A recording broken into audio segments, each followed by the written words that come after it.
about 40 years in the corporate world doing strategy and innovation and manufacturing with brands that people have loved and global roles around the world. And change management's my passion. And I love the fact that none of us like change, including myself, but actually it can be so powerful. So I work now have my own business, which is to help people leverage the change they want to see to realize their dreams, be it work or personal. When I left the corporate world, that was after about 30 years, I was actually asked how had I made it to the boardroom, been successful with my projects and stayed nice, quite frankly. And I thought about it because I'd just been myself. And then I was asked to run a workshop to share what I'd done. So I thought, I turned it into a model. And it was simply, so what are the common challenges that we all face? Created a tool, which was kind of my way of dealing with things. Then I gave a live example and then we tried it out. So that was the model. And I was blown away by the feedback from people. Women felt kind of more confident. Some felt it was life-changing and realized that it wasn't just them. These things happen to, it's far more common. So I thought if I want to reach thousands, I'm best to do it as a book. So that's what I did. So Boardroom Ready Women became my book, and using a model, because I find it's far easier to remember little models than it is just read a book and take those things away. Well, by the time I sort of was asked to do the workshops, I thought actually surely in today's age there's no longer a need for such support for women, because a lot of legislation had come in, and yes, there were programs around. There was a lot of books around, including one I remember, which was Good Girls Don't Get Big Offices, which drove me stupid. So what I saw was a lot of very successful women were putting books and offering workshops, but I don't think they were addressing kind of core needs and really understanding the emotional things that we feel behind elements. So literally I thought I'd try, and I just wanted to play my part if people wanted to hear the story, and say I've really valued the feedback that both a model gives, and also I'm just a regular mum rather than a perfect high flyer. Asked sometimes what are the biggest challenges I've faced, and particularly because I've worked in male orientated industries, and I have to say I don't think the challenges I've specifically faced have been because they're male dominated, and in fact I've worked with all types of men, father figures, lots of alpha males, bullying men because they often lack status, but they've also been my best buddies, sponsors and mentors. The biggest challenge I think I faced actually was being bullied by a female colleague. That was nasty. I felt helpless, and no one tackled it. And that just has reinforced to me that women need to help women with that. And I chose it. One brilliant thing it did was gave me access to a coach for the first time in that whole world. And I then kind of learnt to take control, made choices, and I'm happier than I've ever been. And I leverage what I learned from that whole experience. So the question is very much, why would a woman do that? And sadly, we hear it all too often. It can be quite isolating if you are a female that has been successful, made it to the top. But I do think it comes from fear, that phrase about taking the ladder up. And so I think it's fear driven, because actually behind it is not confidence in that workplace, and fear that it might all disappear or be shown up by someone who is a competent person alongside. Quite the reverse. And I think it's really important that there is diversity around any teamwork or a boardroom for it to really leverage the advantage, because then you get all sorts of different points of view. So unfortunately, I'm sure we'll still come across some, but it's be your own person, play your own game, and there are tools. I talk about lots of tools, and in order to address it. And as we get more in number, then I think it will become less of an issue.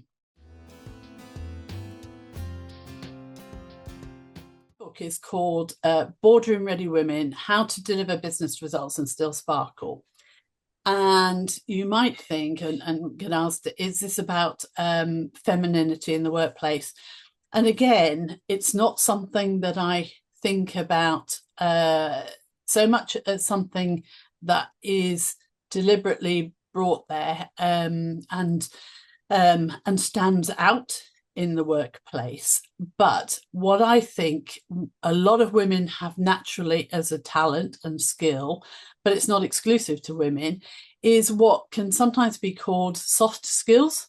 Now, I absolutely hate that phrase. And if nothing else on International Women's Day, I'd love it to be banned, because what I think it is, and the phrase I use, is productivity skills. And what that is kind of a curiosity about other people and a willingness to have conversations to better understand and unlock the actions that you want. So the steps I would talk about, and what I think, say, productivity skills bring, and we want to see more of them, is listening generously and seeking to understand people, acknowledging what concerns or issues people have, and behind a rational answer may well be an emotional one, and then seeking to find win-win solutions with that. And then when you have all those in place, you can ask people, encourage people to kind of look to move forward, take action at pace. And together you can achieve some really bold, ambitious objectives, because you've then got shared ownership and a teamwork ethos. So I think less what we might call femininity, more productivity skills, which is that curiosity about people and wanting to find win-win solutions and win hearts and minds. I don't really recall much being said in my family. I was the oldest of three with two brothers, so everything was a first time for me and my parents. And one thing that I recall, probably more from colleagues, is that I was ambitious. And again, I didn't realize I was. I think actually it came from a point of needing recognition that I was good enough. So always searching for the next, opportunity upwards. But what I have found fed back to me from colleagues was sometimes called the transformation queen. And my absolute favourite was actually being called a hammer in a velvet glove. And that definitely kind of captured how I worked. I'm very determined. We will set awesome and ridiculous goals, but we can achieve them through the ways that I mentioned earlier, those productivity skills. But actually, I think that's absolutely fine. So that's a kind of a label that I really have liked, hammer in a velvet glove. One of the things that I have is I have a vision board now. I only started it about 10 years ago, but I realized that I wasn't normal when I was about 21 and just starting my career. And I did set myself a goal every decade. The first one was to have my own house. Then it was to have a company car. And then the next one was to have a husband or a horse. I was flexible as to which. In the end, I got both. And then by 50, I wanted to be my own boss, because I'm not very good at taking orders from anybody. But that just gives you a sense of where am I going and what's important to me. And once you've got that thought, you can then you take actions towards it. Now, it's not a straight path. It's all messy and you enjoy the journey. But now I do vision boards for once a year. and my ones are about my boys, and them being happy, my joy, which is all my indulgent things, my income and variety of sources of that, including how I invest my money, and my impact, which is an important part for me. And that's part of why I give so much back to women and other work that I do, because I want to make a difference.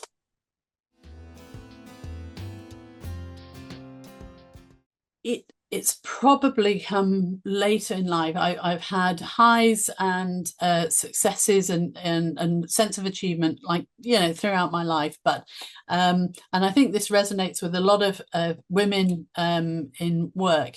As I say, I worked full time. I had two children and a husband as well, and we always feel guilty.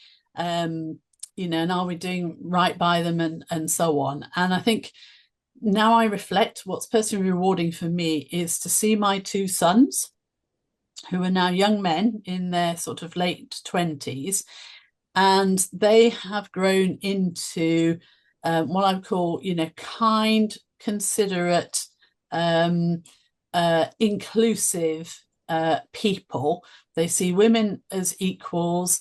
Their approach to people, they can cook well from scratch as well. All these things is kind of obviously how I've nurtured alongside working, some silly hours and so on. And I think that, and the fact they're now championing their own futures, and I'm there to support them and encourage them as what they want to do, for me is probably the most rewarding thing, because my family, and I always say to people, family still comes first above everything that you do. So as I mentioned, what's coming next, because I have my impact is a key part of my my vision board and so on, and as well as running workshops and training with either business leaders or groups with the women development piece, which I absolutely love, and I'd do more of it if people phoned me and asked me for more. The other passion that I've found is something called Circular Moulton and Norton that I helped co-found, and we're creating Yorkshire, probably the UK's first circular economy market town. But the reason I like that is I'm using all of my skill set, but with new people and in a new way. And we talk about it in terms of making it fun to make a difference. And that's a difference to the planet, the place we live, and the people within it. And do have a look at my or the website, which is circularmoultonnorton.org, because there's so much going on, and this is a year that's going to be transformational itself. So you can't take the change management out of a girl, even when she stopped doing it as a full-time job. But it's so exciting, and it's where you can influence things rather than worry about what you can't influence. You really shouldn't have an International Women's Day, because every day should be kind of women playing their vital part in the just in our world, really, whatever it is. Obviously, we're talking about women working for now, but women play, like men can play, every part of every role. So I think I would love to see kind of more championing great examples of that, just collaborative working in different ways, be it in partnerships, in the workplace, in schools, etc.